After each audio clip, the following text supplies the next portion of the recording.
I was married to Andrea Thompson, who played Talia, and then we weren't married. And I was living in the Bellage Hotel, and Andreas always used to say, "Come stay at my house." And I was like, "No, I got my head too far up my ass, I'm not ready." And he'd say, "Come every week, come stay at my house, come stay at my house, come stay at my house." So after a couple of months of getting your underwear done for $3 a day at the hotel, I said, "Yeah, I'll take you up on that offer." And being the true gentleman, sweetheart that he was, he moved out of his master bedroom, gave me the master bedroom in his house, and he took the guest room. Now, you remember Jakar's quarters? That's Andreas' house. Because he had concrete floors, and he had just drywall, and he had windows and doors. And after the Northridge earthquake, he lived in Northridge. Where the star was, where the epicenter of the earthquake was, that was Jakar's house. When I moved in, the floors were cracked, the walls were cracked, the windows were cracked, the doors weren't closing. And I said to him, I go, "Did you file an insurance claim?" He goes, "Yeah." I go, "Did they pay you?" He goes, "Yeah." "What'd you do with the money?" He goes, "Put it in the bank."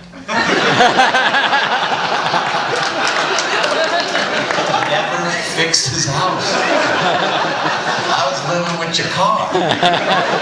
Concrete floors. He's a classic. I remember the first day I worked with, I had a scene between he and Peter.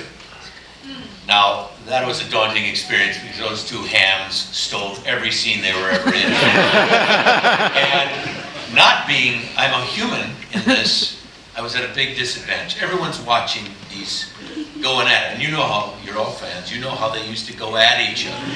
And I was somehow trying to mediate in between, being the ambassador here. And I remember not knowing what Andreas looked like. I knew Peter since 1973. I mean, we did the original Tron together as well, with Scarecrow and Mrs. King. And I asked Andreas, because he was always in there hours ahead of time. And when you and I we were humans. We got to just stroll in and put a little, "Okay, you're ready." What injustice. So I asked him, I said, "Listen, after this scene, I've got more to do. Would you come by and I'd like to meet you?" I had no idea. And what I'm trying to get to is, and I think all of us can agree, you were all in makeup and things like that, but there was something Andreas brought to that Narn, because he was totally covered. I mean, down to the neck, and he and those beady red eyes, but he really transcended that. I never really remembered what he looked like as Andreas Katsolas. You know what I'm saying? I'll always remember That's him true. as, It became absolute Jakar. truth. I mean, it He became would sit out. reality. He would sit out. Hottest day, he'd sit up there with the leather on. Red lenses in. Never took the lenses He was off. in a 100-degree parking lot out in the back. He'd sit and have a cigarette. Absolutely, And that all the time. Yes. All the time. Blowing rings. But he transcended that. One of the greatest actors I've ever worked with. I had a scene with him in an elevator, and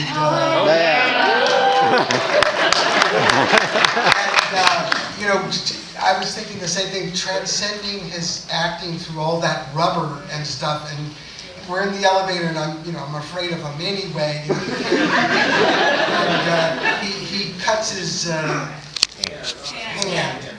and for every blood droplet, he goes, "Dead, dead, dead." And I had to act, and they go cut, and when they cut, they yelled cut. I went to Andre and said, "I'm so sorry." The other thing about Andreas, which was kind of hysterical and everything, is we'd break for lunch and everything, and he'd be outside, at the lunch, eating lunch, and after lunch he would smoke a cigarette. And so you have this huge lizard head smoking a cigarette. And I always wanted to take a picture of that and, send it to the American Cancer Society. But in all the elementary schools, this is what will happen.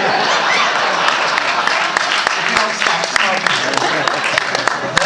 Let's take just a second and appreciate Rick Biggs, Andreas, Jeff Conaway, Michael O'Hare. Tim Choi. We've lost a lot of partners, and let's just give them a second. Let's try and keep the length of the table about the same next time. Yeah, exactly. Exactly. And the same for you too. Take care of yourselves. Take care of yourselves. Drive fast. Take a lot of chances. Don't get mugged. Don't get mugged in Germany. A couple questions more? Yeah, we have just a little more time. Yes. What other sort of indelible memories do you guys? Memories? Memories. Don't just talk through What it. are the memories you carry that you've got carried with you through the years from Babylon time that you haven't shared too often? That we haven't shared too often. Well, I don't know if this answers the question, but the biggest memory of that show is these people here. This is, I think, we made lifelong friends. We lost 4 or 5 of them. But I think you do a lot of television shows, movies, and you pass from one to the next one. You've made some acquaintances, you see you down the road. But, you know, I think what's wonderful about this is that we still joke around and feel free about each other the same way we did back then. Became a real family. Also being out in that hot tub factory, we were not on a studio lot. There was no one else around in show business. In fact, I remember when guest stars used to come in and say, "What's going on out there? Can you tell us?" It's like the commissary at Warner Brothers was just this mecca because, wow, other shows, you get to talk to Yeah. other people. But it was like being on that space station. It's true. We were isolated and we ate together every day. And also because of science fiction in general, we What to each other? I'm sorry, Joe, I said married each other. You know. That was a good run.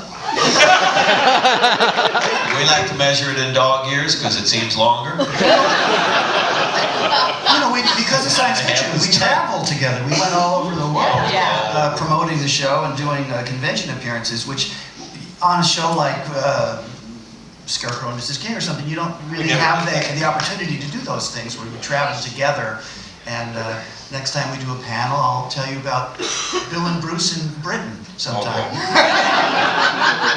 still like to use a hairdryer, Billy. I'm sorry. You know? It's a whole thing. Let's not go there.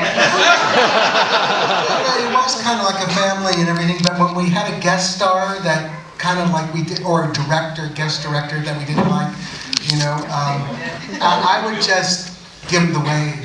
You know?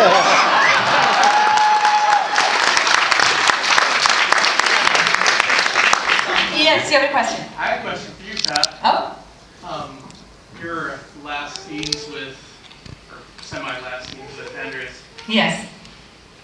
ad-libbed or? No, we were not allowed to ad-lib. I mean, we stayed. Contractions. We couldn't change a word. The only thing that was ad-libbed was when Jakar grabbed Lita's ass. That was all Andreas. Are you saying that Claudia's mating ritual was not ad-lib? We act within the parameters of the script that Joe created for us. We were very lucky to get. He wrote everything. Well, we got scripts well in advance. So most television shows, you know, you get scripts at the last minute, and there's a ton of, there's like tie-dye and so many different colored pages that get changed. We'd get a script from Joe maybe 3 weeks, 4 weeks in advance, and it would basically be the script that we filmed. Maybe a location, something took place in the Zocalo, would be changed to a corridor to accommodate lighting. But basically, the first draft scripts that we got, which were very, very good scripts, we had plenty of time to prepare for. But he wasn't really that much of a stickler with, you know, you have to be verbatim to his scripts. We could play around with it a little bit. But, As long as we didn't change the meaning of the line. yeah, Right. yeah. But I did a whole scene, it was like 3.5 pages, and right at the end I had to say, yeah, we got a problem with the Belosian freighter in Docking Bay 9. And I said, Belusian. And they're like, God. I go, has anybody said it before on the show? So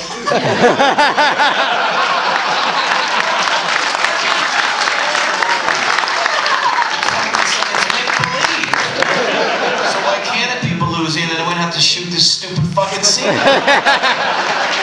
Losian, reset back to 1.